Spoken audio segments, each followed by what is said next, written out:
coronavirus continued to spread in several countries. Metro Manila cities are running low on supply. But there is a notable decline in their available stocks. Are still waiting for their second dose as supplies have already run out. Doses have run out in many cities in the National Capital Region in just a matter Medical of Center in days. Taguig and Quezon City have already reached full capacity for coronavirus cases. Hospitals struggle in dealing with the rising number of admissions due to COVID-19.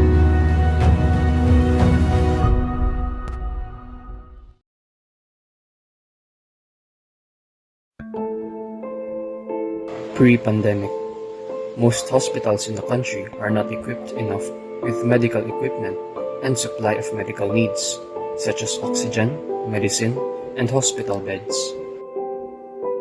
The longer that the health crisis resumes in our country, the more that the medical supply becomes scarce, to the extent that the number of COVID-19 patients is immensely greater than the medical supply hospitals have, leading to unaccommodated patients and worst-case scenario, death.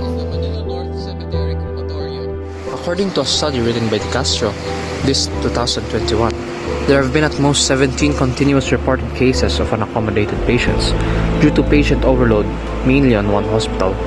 A few hospitals as well are admitted to sending positive COVID-19 patients that are asymptomatic to mildly symptomatic home, just to lessen the crowd in hospitals. As stated, in research done by UP students in Region 11, there are estimated 2,000 COVID-19 cases daily. Included, there are the critical cases. However, there is a lack of available critical care beds, where there are at most 4,000 hospital beds and 147 ICU beds for the entire region, for both private and government-owned hospitals, not dedicated mainly for COVID patients. Oxygen tanks and medical necessities such as PPE are depleting, as well as more people are getting hospitalized, wherein 100 PPEs are utilized instead of its required minimum of 250 PPE a day. Indeed, as more people get infected, fewer and fewer safe spaces are left. Unquestionably, the supply would run out fast to cater the fast increase of COVID-19 patients. But then, it is put into question, how does hospitals allocate and budget the medical supplies? How much of medical needs are being produced that would lead to undefined scarcity?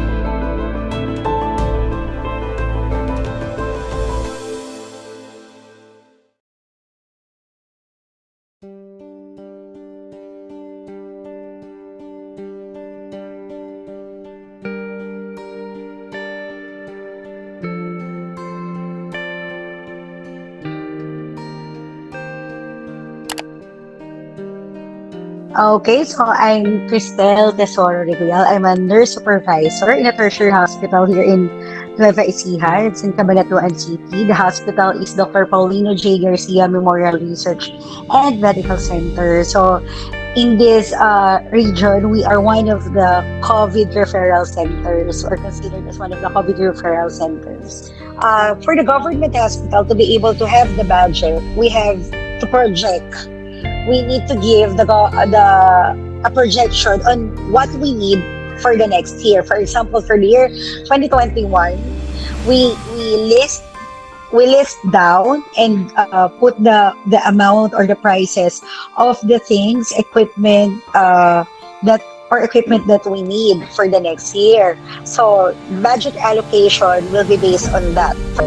We already expected that there is a gap of the time na there will be a certain period na hindi siya mai-provide agad. So, we were able to live with it with the use of the donations actually. Ang naging problema is the supplier. We have the budget, we have the allocations, but we do not have the supplier. The problem was for the next days, we did not have the assurance that it will be enough to supply for the entire month. Some of us had out of pocket na to buy.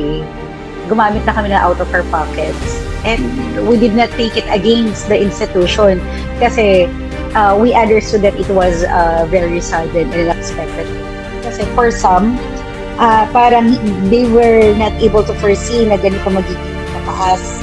So siguro yung buffer nila wasn't enough. So nagkaroon talaga ng shortage and they did experience na talagang wala. It was indeed hard for the hospitals to cope up with the pandemic, and at the same time, worry on how to give all the patients the medical needs they deserve. No matter how hard they want to overcome the issue, there are a lot of factors halting it. The factors would be the citizens and the government. With the 67 billion pesos worth of COVID-19 funds, DOH had stated that 11.9 billion was allotted for strengthening the department's capacity to address the COVID-19 pandemic without presenting any contracts. 275.9 million pesos were distributed to personnel in the form of cash allowances, gift certificates, and grocery items. 1.405 billion worth of in-kind donations that were not properly accounted due to the failure to submit required documents.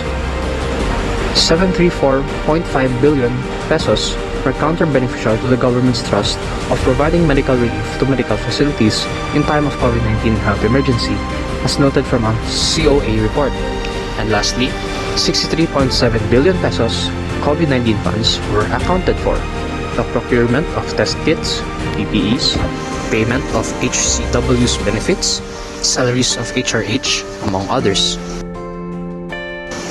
This is how the government acts accordingly during the pandemic, and in response to the medical shortage that seems to be not enough as more hospitals continue to raise concerns regarding the lacking of several medical needs. On the other hand, citizens play a role in this issue. Hoarding of medical supplies causes resource to be more depleted, wherein the government has now mandated a law of criminal charges once caught doing such act. There has been at least 594 arrested at just a few months of the implemented law. The government plays a huge role on how the country progressed during the pandemic. Do citizens have a role in the social issue? How do citizens drive the state of this social issue?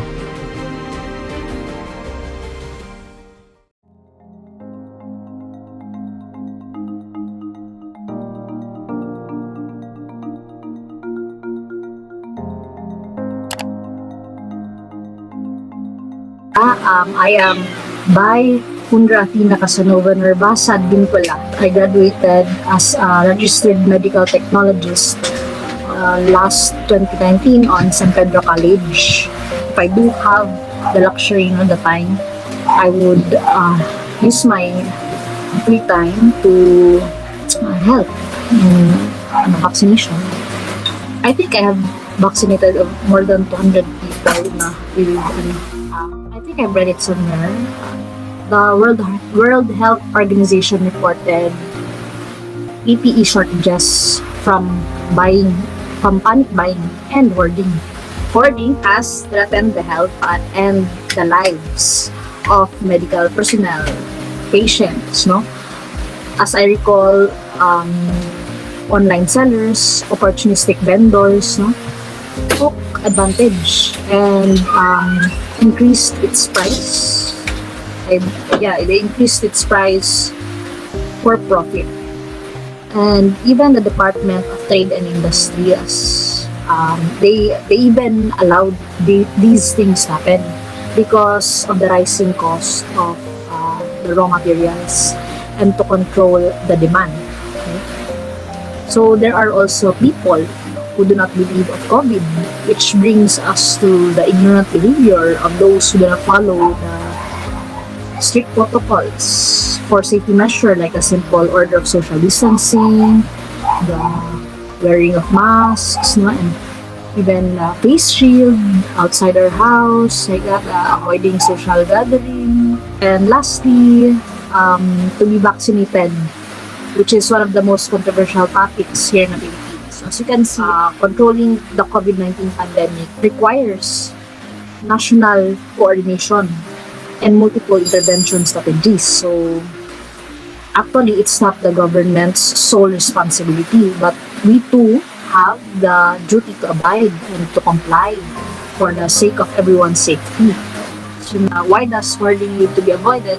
We must simply think of the taking into consideration of others, because it's not only you or who needs the essential medical goods, frontliners and those with the pre-existing conditions need them the most.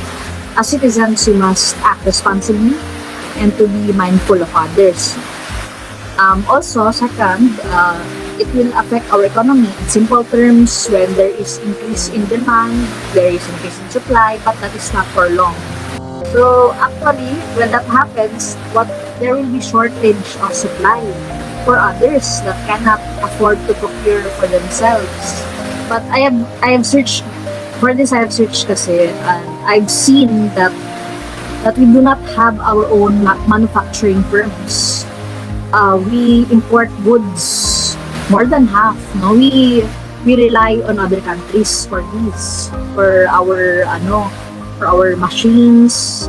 It's all imported actually. So, and with this, with the vaccines actually, it is difficult for us to secure because of that fact that we do not have these firms. It's very expensive to make, for that matter, and I think the government should take in consideration with regards to our healthcare system. Yeah, but with overall the public health response, I think the government does not give much of their funding with healthcare needs.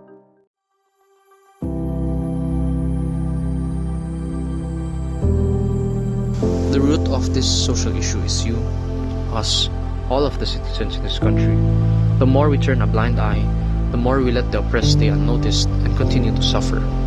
This goes to say that the government, who needs to pay attention to this concerning social issue. If there is one thing I could say, we must act responsibly, no? Please do not hoard. Actually, it affects a lot of people. All of us must take part. So, hindi lang yung leaders, hindi lang yung management ng hospital or hindi lang yung government ang dapat nagte-take part. Kasi if you want a successful management of this pandemic, we should also take part. We should tell what we need. We should express what we need. For the citizens, let's not be complacent. Let's not be relaxed. Kasi right now, the cases are going down. So, I think the vaccine is really working. But then let's not be complacent on this, because as long as there's one person who has the virus, no one is safe, because it can be transmitted right away. So as long as there's a possibility of transmission, as long as the virus or there's a zero case for a certain period, huwag tayong mag-relax for us to really achieve zero case for the COVID-19 pandemic. Huwag nyo lang intayin. Don't wait for the situation na kayo na yung nasa hospital bed, na kayo na yung nag-gasp for air, or kung hindi man kayo, it might be a very close family member. So, don't wait for it to happen inside your homes. For other institutions, I guess the biggest part that should be well taken care of is the planning. So everything has to be well planned. What should we buy? What should we procure? How much amount of money should be utilized? We need to have backup plans. Yun lang siguro, we need to have backup plans in terms of emergency situation. We have to be prepared in terms of sudden incidences like this. So dapat may step 2. If ever there's another pandemic that would come, there should be a step 2. Always a step 2. Now, are you acquisitive, willing, and brave to open your eyes and contribute to the bright future that unity brings to our society? Your action is a reflection of what the society is experiencing. Selfless and wise actions, lives are peace. Selfish and impatient actions, lives are prison. The decision is yours.